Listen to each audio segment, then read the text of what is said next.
warri seenaa wal'aansoo Oromoo baratan hamma tokko haala wal'aansoo Oromoo keessattuu qabsoon hidhannoo qabsoon qawweetti jalqabame ni beektu natti fakkaata. Haa ta'u garuu kan beektaniif yaadachiisa, kan immoo hin beekneefis barumsa akka ta'u jalqabarraa kaasee waan gabaabaan dubbachuu barbaada. Qabsoon qawwee adda bilisummaa Oromootiin hoogganamu bara 1976 baa Oromiyaa yookaan Harargee laga Gobeellee ganda Qarsoo naannoo jedhamutti jalqabe jechuu ni dandeenya nama yartuudhaan. Kunis bara 1976 gara dhumaati. Utuu kanaan jiramu gargaarsa alaa tokko malee deeggarsa mootummaa alaa tokko malee ummata Oromoo bal'aa abdachuudhaan wal'aansoon nama yartuutiin jalqabame kun yeroo gabaabaa keessatti nama hedduu horachuu danda'eera.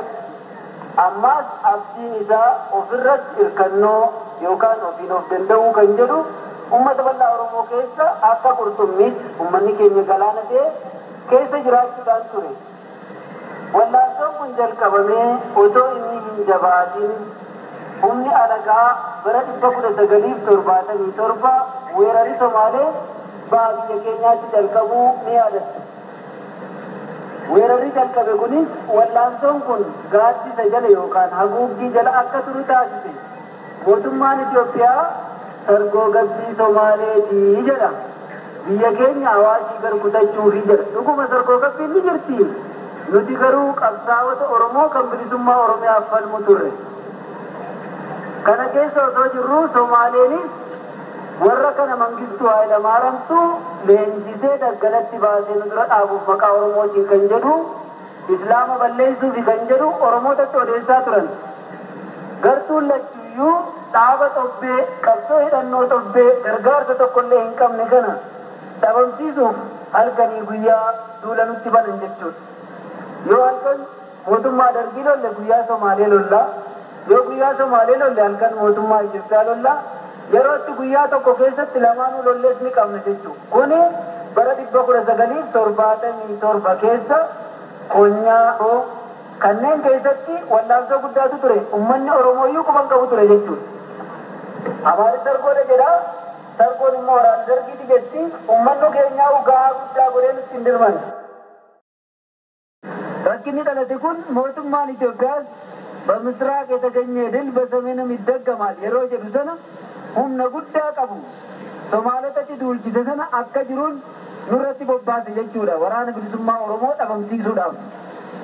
Kana keessatti immoo yeroo mootummaan weerara guddaa kana nutti banu keessaanis dhibdee guddaa keessa ture. Kunis maaltu ture? Yaada dabaa, yaada dogoggorsaa irree uummata Oromoo diigu kan bilisummaa uummata Oromoos boodatti hambisu yaada gurguddaa lamaatu ture.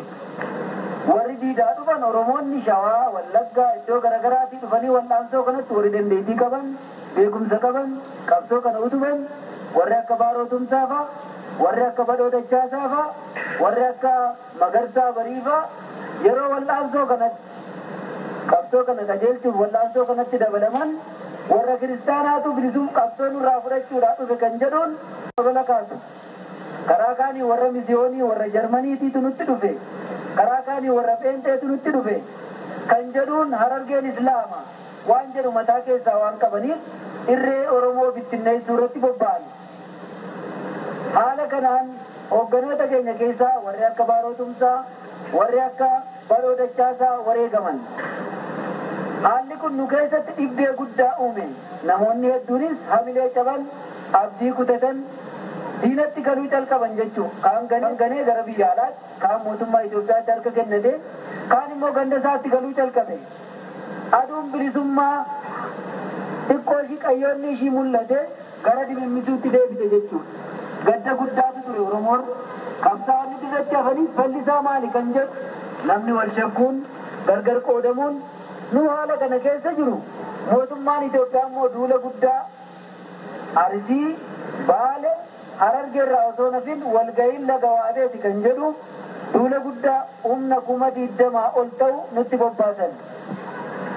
Yeroo kana keessatti humni keenya bakka jiru Awraajjaa Abroo awraajjaa gaara mul'ata bakka walitti dhufa isaanii horataadhii bakka jedhamtu dirree qaaleetti ayyaana waraana bilisummaa Oromoo jedhamee warri qabsoo kanatti cichee hafe kan itti wal arge ture jechuudha.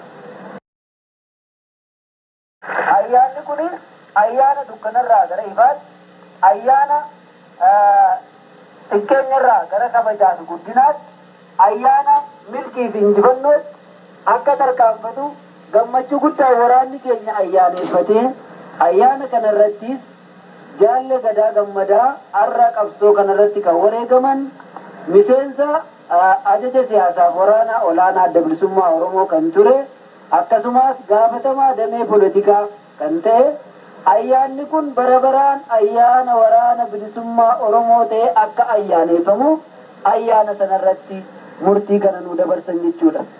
Ayyaanni kun egaa yeroo itti waan hedduutti yaadannu warri qabsoo keessa turre haala yeroo sanaa argine ayyaana bara baraan osoo dandame guyyaa guyyaan ayyaaneffatamu.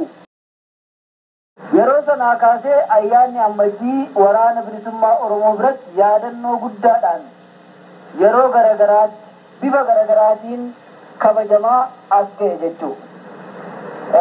Ayyaana kanaas yeroo garii carraa argannee ummata bal'aa Oromoo lafa bilisoome keessatti qabsaa'oti keenyaa fi ummanni keenyaas irraa hirmaatanii yeroon gammachuu guddaa itti ayyaaneffannes ni jira.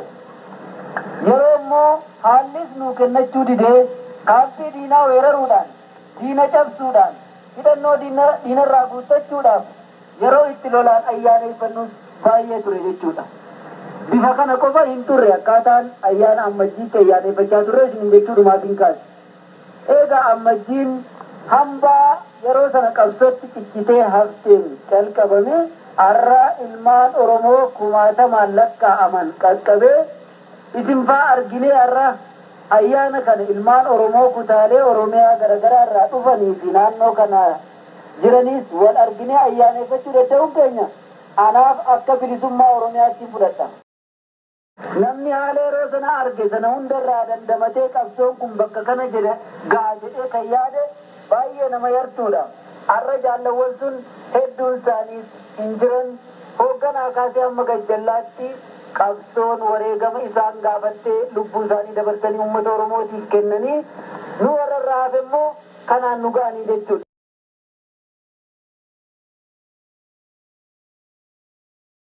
Kana booda maaltu ta'ee jennee waan tokko tokko ilaaluun gaarii ta'a. Dhuguma ayyaanni ammajjii kun ayyaana milkii, ayyaana injifannoo, ayyaana kabajaa fi ulfinaa ta'e isaan boodatti. Kunis qawwee keenya yaa'ee diinatti galees ta'e ilmaan Oromoo hedduun dogoggoranii abdii kutatanii yeroo sana faca'anis ta'e yeroo gabaabaa keessatti isaan hundaa walitti irra caalaa isaanii walitti deebisuun qawwee keenyaas deeffannee egaa gaaffiilee uummanni keenya dhidhiyeessu akkasii kanarraa ka'uun hoogganni keenya dura ta'aan dhaaba keenyaa jaalle Magarsaa Barii miseensonni koree gidduuf miseensonni waajjira siyaasaa nama 10 ol ta'an dhibdee kana furuuf qabsoo bilisummaa Oromoo daandii saaquuf lubbuu isaanii wareegamaaf kennanii baruma kana keessa bara 1980 gara walakkaatti natti fakkaata biyya Somaaliyaatti daandii qabsoo kanaa saaquuf bobba'an. Jaallawwan kunis utuu nutti hin deebiin akka bobba'anii nafan karatti qabamanii qalaman. Gaafa nu biraa deemanis qabsoodha ni wareegamna. Ba'aa keenya baachuuf qophaa'aa jiran irratti gadanii deeman. Egaa qabsoo biraarraa adda kan isiniin jedhu sababa lama qaba. Tokkoffaa qabsoon marfama kana keessatti deeggarsa alaa malee rasaasa tokko otoo alaa hin galfatin ofirratti hirkannoon amma yoonaa waggaa 15 marfama keessatti itti fufe hin jiru qabsoo bilisummaa Oromoo yoo ta'e malee. Lammaffaa immoo qabsoon uummata biraa hooggana yoo wareegama kaffalee sadarkaa miseensotaatti malee guutummatti hooggana dhabee hin beeku. Qabsoon Oromoo garuu miseensaa kaasee hamma hooggana dhaaba kanaatti wareegama hedduu kaffale.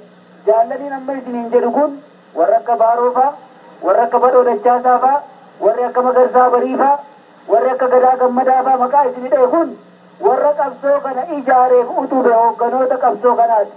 arra jaallan kun hundi isaaniiyyuu hin jiran qabsoo Oromooti isaan nyaate.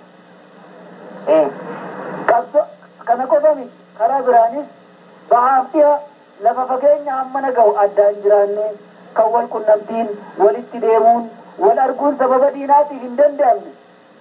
Bakka kana lamaanuyyuu jiraanne yaada tokkoon ilaalcha tokkoon akka qaama tokkootti hamma yoonaa sochoonee asii waliin ga'uuf keenya abdii guddaa bilisummaan Oromoo akka harka keenya jiru kan nuuf mirkaneesse. Oromoon tokko ta'uu, dhibdeen Oromoos tokko ta'uu, yaadi Oromoos tokko ta'uu kun kan nuuf mirkaneesse jechuudha. Nuti har'a abdiin qabsaa'ota Oromoo taankii BM adagaan ittiin dhaadatu osoo hin taane ummata Oromoo bal'aadha. Har'aas taankiin keenya rajmaatiin keenya ummata Oromoo bal'aadha. Namni haala yeroo sana arge sana hundarraa dandamatee qabsoon kun bakka kana jedhe ga'a jedhee kan yaade baay'ee nama yartuudha. Har'a jaallawwan sun hedduun isaaniis hin jiran hoogganaa kaasee amma gajjallaatti qabsoon wareegama isaan gaafattee lubbuu isaanii dabarsanii uummata Oromootiif kennanii nu warra hafe immoo kanaan nu ga'anii jechuudha. Hedduun keenya nagaa barbaada. Waa'ee nagaa dubbanna. Nagani dhuguma gaarii kan ilmi namaa hundi barbaadu. Nagaa garbummaa garuu hin barbaadne. Warri teenya akkasumatti hawwinu. Girrigirriidhumaan mirqaana horii gadi horiinee bilisummaan waan dhufte nutti fakkaatu. Sooba bilisummaan fagoo wareegama hedduu nu gaafate. Wareegama lubbuu kan qabeenya, kan qaama keenya, kan dantaa keenya hunda wareeguu nu gaafatte. Oromoon kanaaf qophii ta'uutu irra jira. Haasaa kiyya osoo hin xumurre daqiiqaa tokkoof jaallawwan asiin nugaan kanarraa hafanii wareegama barbaachisu hundumaa kaffalanii nuun ayyaana kanaan nugaan haa yaadannuun isiniin jedhu.